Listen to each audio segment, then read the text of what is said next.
எங்க அண்ணன் வேற சொல்லியிருக்காரு, சிபிஐ விசாரணை தன்னாட்சிக்கு எதிரானது அப்படின்னு சொல்லியிருக்காரு சார். இன்னொன்னு, எங்க காவல்துறை விசாரணையில் என்ன குறை? சிபிஐ என்ன விசாரிக்கக்கூடிய அதிகாரிகளுக்கு மட்டும் என்ன 2 மூளை இருக்கா? அப்போ உங்கள் காவல்துறை தானே விசாரிக்குது, எதுக்கு சுப்ரீம் கோர்ட்டு போய் வழக்கை ரத்து பண்ணணும்னு போனீங்க? எங்கள் அண்ணன் விருகம்பாக்கம் இன்ஸ்பெக்டர் தான் விசாரிக்கிறாருன்னு இருக்க வேண்டியதானே, எதுக்கு ரத்து பண்ணுறதுக்கு போனீங்க? சொல்லுப்பா. உங்கள் காவல்துறை தானே விசாரிச்சது, அதுவும் விருகம்பாக்கத்தில் உங்கள் அண்ணன் தான் இருப்பார், எதுக்கு ரத்து பண்ண போனீங்க? எதுக்கு மணி போயிட்டீங்க? இப்பதான் அண்ணன் உணர்ந்திருப்பார் போல சார், நம்ம காவல்துறை சரியாக விசாரிக்க. ஏதாவது பேசணுன்றதா இஷ்டத்துக்கு பேசிகிட்டு இருக்கக்கூடாது, புரியுதா? அதுக்கு சிபிஐ விசாரணைக்கு உத்தரவு போட்டால் உங்களுக்கு என்ன பிரச்சனை? எப்படியாவது உண்மை வெளில வந்தால் சந்தோஷங்கன்னு சொன்னால் ஒரு வரியில் முடிஞ்சு போச்சே. உண்மை வரட்டுங்க, யார் விசாரிச்சா என்னங்க? 2 மூளை இருக்கா, 4 மூளை இருக்கா? திமுக காரன் கூட இப்படி பதறலையா?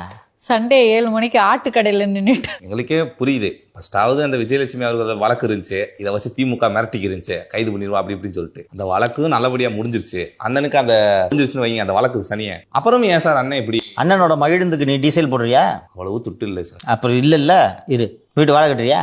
இரு அமைதியா. திரும்ப அவர்களை பத்தி கேள்வி கேட்கும்போது வேற அது குடும்ப சண்டை ஆயிடும், நான் அண்ணனை விமர்சிக்க மாட்டேன்றாரே சார். ஒரு அப்பா பிள்ளைங்களுக்கு பங்கிட்டு கொடுப்பார் இல்லையா? இருவரும் ஒரு தாய் வயிற்று பிள்ளைகள். எங்க அண்ணனை முறைச்சா நானே அடிப்பேன்றாரு சார்.